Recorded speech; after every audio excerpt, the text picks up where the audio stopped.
It made you, help you to make better food choices. It helps me make better food choices, and it does all the calculating for me. Prior to using something like this, I would have to try and work it out on paper and with a calculator or whatever. This does really all the work for me.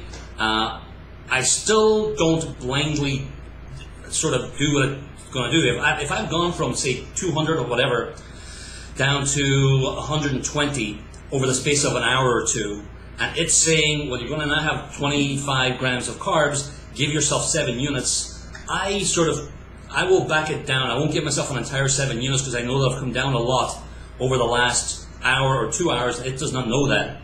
So there is times I have to tweak it, but mostly 80% of the time, I never have a problem with it. So that's what I like about it. That's good. That's good. Coming to this online, social network stuff.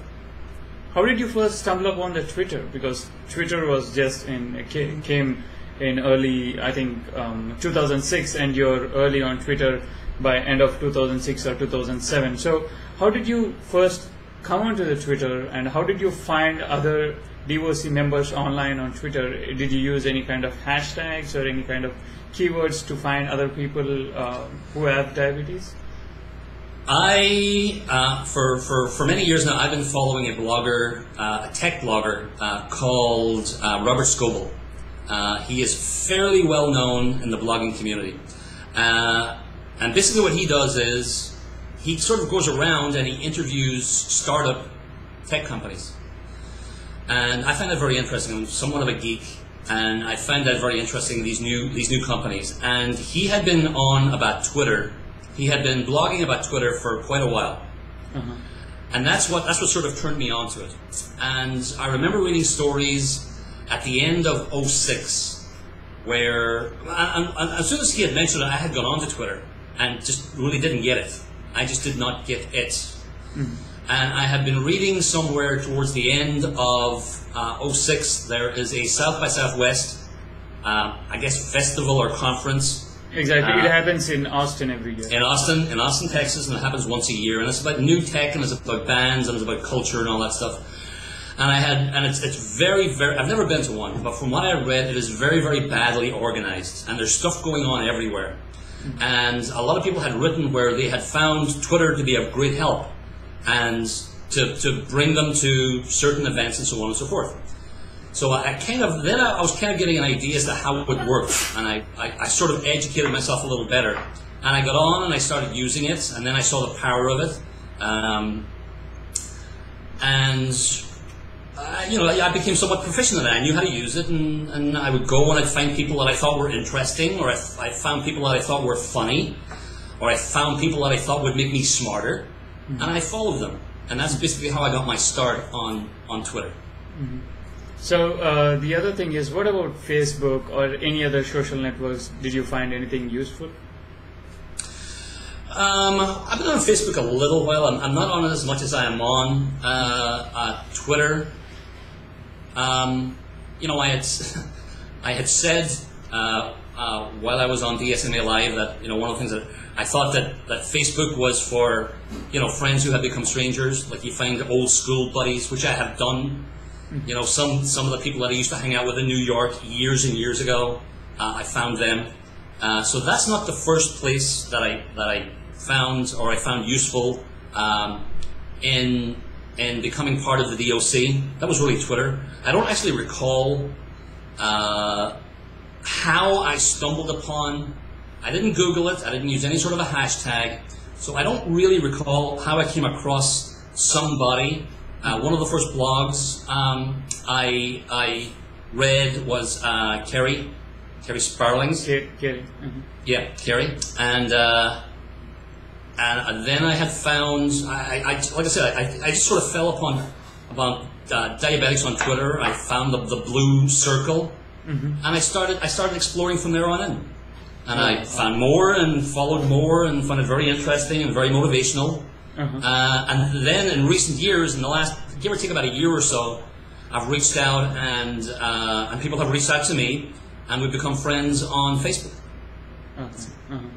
So the other question here is, what's your biggest achievement with diabetes? You know what? I don't really have what you would call any big achievements. I have just lived my life as normally as possible.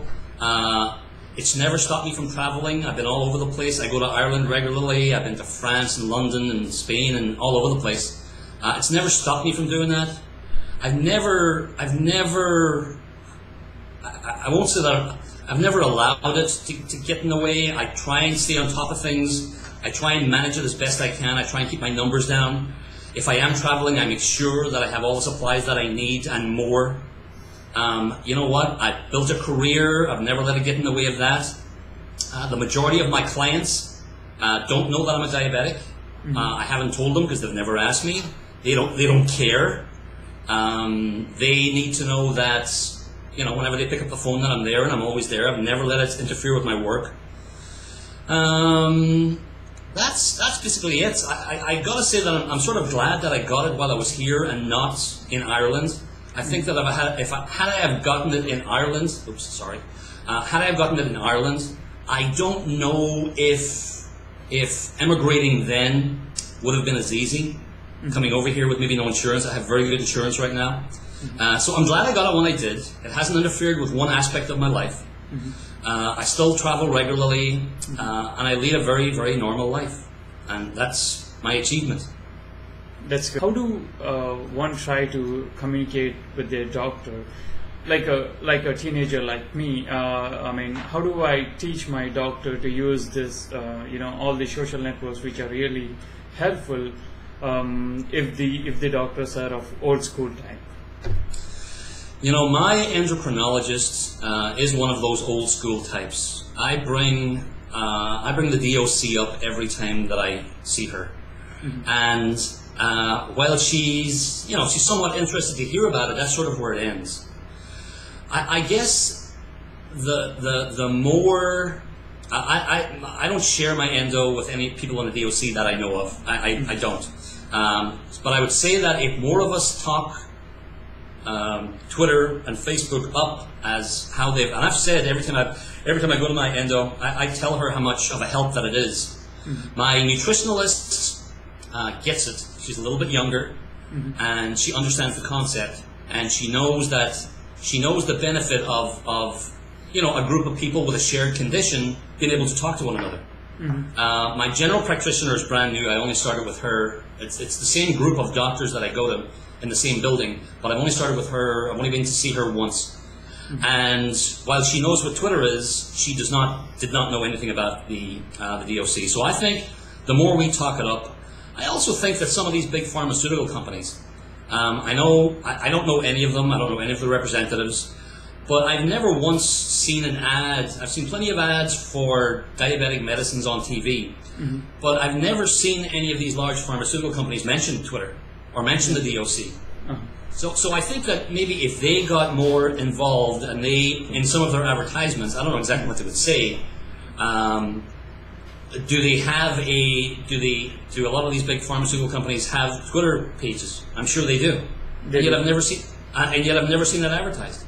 I've never once seen in either a print ad or a television ad any of them mention the diabetic online community.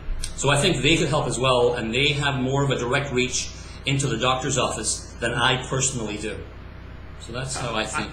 Yeah, I think that will be a lot of helpful to any of the diabetic online community, because if you have some problem, you tweet it out, and if they answer it immediately, it's a lot of worth. I mean, it's really useful than waiting for you to again schedule an appointment after a week or 2 weeks or 3 weeks down the line, because you get instant answer, instant help. So that's a lot of help to any person who is looking out for any issues out there.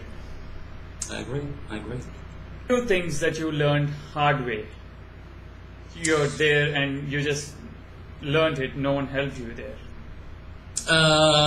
When I was first diagnosed, I wasn't told whether I was type 1 or type 2. I guess I wasn't smart enough to maybe go online or to know that a lot of type 2s can control their diabetes with some medication and maybe not taking shots. Some do, some don't. I didn't. I knew that I had to take my shots every single day. One thing that I learned the hard way was, I remember one time I had gone to Ireland, and I had my pump with me, and when I had gotten over there, whenever I travel to Ireland, normally I'm up and I'm traveling for about 24 hours straight without any sleep before you get some sleep. And I had gone over there, and I was very tired, and I had forgotten to change the clock on my Medtronic. Mm-hmm. And I had a severe low. This is the first day that I got there, the first day of my vacation. Mm-hmm. I had a severe low.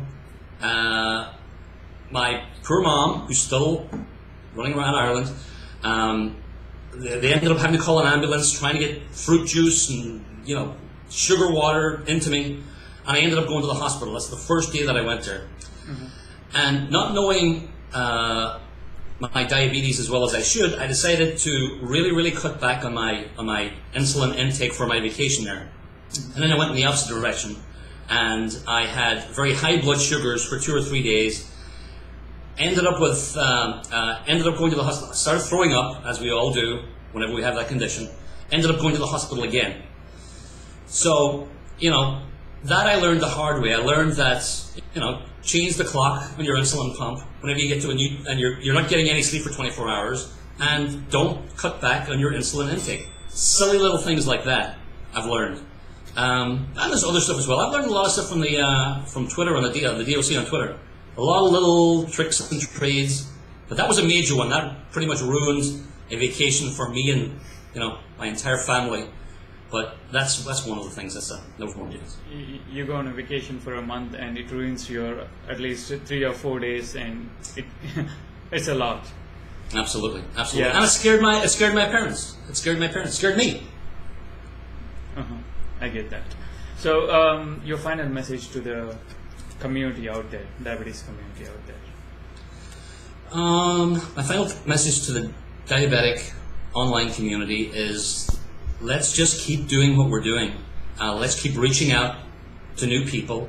Let's just keep sharing our experience. I've said it before, we are a wealth of information.